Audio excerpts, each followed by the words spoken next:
Reciban un cordial saludo, queridos estudiantes. Hoy quiero compartir con ustedes el siguiente tema, choque cultural en América. Veamos qué podemos aprender. Hagamos referencia acerca del intercambio cultural. ¿Qué es un intercambio cultural? Normalmente un intercambio cultural es cuando dos culturas se ponen en contacto.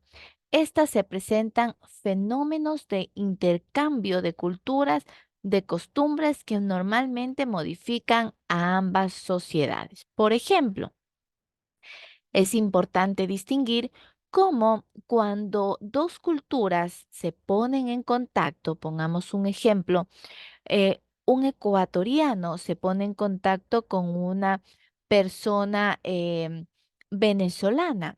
Estamos poniendo en contacto a dos culturas diferentes. ¿Qué normalmente se hace allí? Hay ciertos cambios, de pronto la alimentación, la manera en cómo nos expresamos, porque podemos intercambiar diferentes actividades, diferentes actitudes que nos van a permitir conocernos más. No es lo mismo que violencia, sometimiento o explotación, que esto en cambio es un choque cultural. Cuando un pueblo conquista a otro, aquí, ¿qué sucede? Existe una imposición violenta de la cultura del más fuerte y la destrucción de la identidad del vencido. Por ejemplo, ¿qué se tiene aquí? Que normalmente pasó entre la cultura española con nuestros indígenas.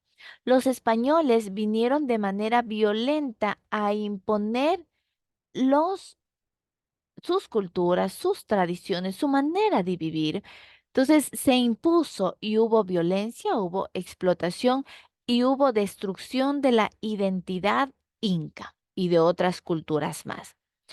Dentro de este proceso de intercambio y de choques culturales, normalmente existen algunas actividades como es la encomienda. ¿La encomienda qué era? Nos dice que la encomienda consistía en que un grupo de indígenas era llevado a una concentración para que trabajaran en labores cuyos productos beneficiaban al encomendero español y lo hacían a cambio de una pequeña retribución que prácticamente no le permitía mejorar su condición de vida. Es decir, que eran explotados a través de esta actividad. También tenemos la mita. La mita, en cambio, era cuando los indígenas de una comunidad eran sorteados para trabajar durante un tiempo determinado en las propiedades de los españoles, como por ejemplo en la minería. También nos encontramos con otra actividad como es el yanaconazgo, que este en cambio era la actividad que permitía esclavizar de manera permanente a los pueblos prisioneros de las guerras de conquista y lo hacían sin percibir una remuneración. Dentro de todo este intercambio, dentro de todo este choque cultural, se dieron cambios biológicos, cambios ecológicos y cambios culturales. Por ejemplo, durante este periodo, los conquistadores trajeron a América un conjunto de materiales biológicos como animales domesticados, por ejemplo, trajeron semillas de diferentes productos, ¿sí? Que fue importante para la alimentación o para las dietas de ese momento. También vemos que no todo fue positivo, por decirlo así, ¿no? Porque pronto usted dirá, pero qué bueno, vinieron productos. No.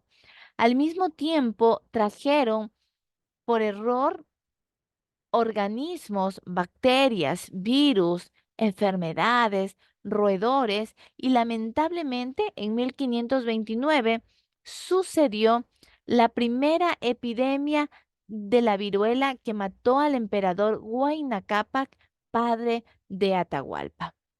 Luego vemos que en 1533, 1535, 1558 y 1565 sucedieron más epidemias de viruela. Por ejemplo, en 1546 llegó el tifus, en 1558 llegó la gripe, Y la difteria llegó en 1614, el sarampión llegó en 1618. O sea, prácticamente empezaron a llegar infinidad de enfermedades, de virus, que prácticamente mataron a la población inca. Según los cálculos, dice que el 90% de la población inca falleció en estas epidemias. Otra de las cosas que pasó en este choque cultural fue la introducción de especies animales y vegetales. Por ejemplo, en el segundo viaje de Colón, que fue en 1493, nos dice que se llevaron muchas especies que hoy en día se encuentran en América. Por ejemplo, el ganado vacuno se reprodujo con gran rapidez. Los cerdos europeos también llegaron y se adaptaron muy bien en bosques tropicales. E incluso a mediados del siglo XVI, el caballo era usado como transporte inclusive por indios y mestizos. Otra de las cosas fueron la producción o el origen de especies vegetales que fueron traídas por los españoles. Por ejemplo, de Europa, ¿qué vino de Europa? Vinieron cereales, vinieron granos, hortalizas, condimentos, vinieron frutas. ¿Sí? Vinieron oleaginosas, vinieron medicinales. Por ejemplo, la sábila, usted dice, wow, la sábila vino, fue traída desde Europa. La ruda, verbena, el llantén, la manzanilla. Entonces, muchos productos fueron traídos desde Europa hasta América. Por ejemplo, del continente africano también vinieron productos como fue el plátano, la yuca.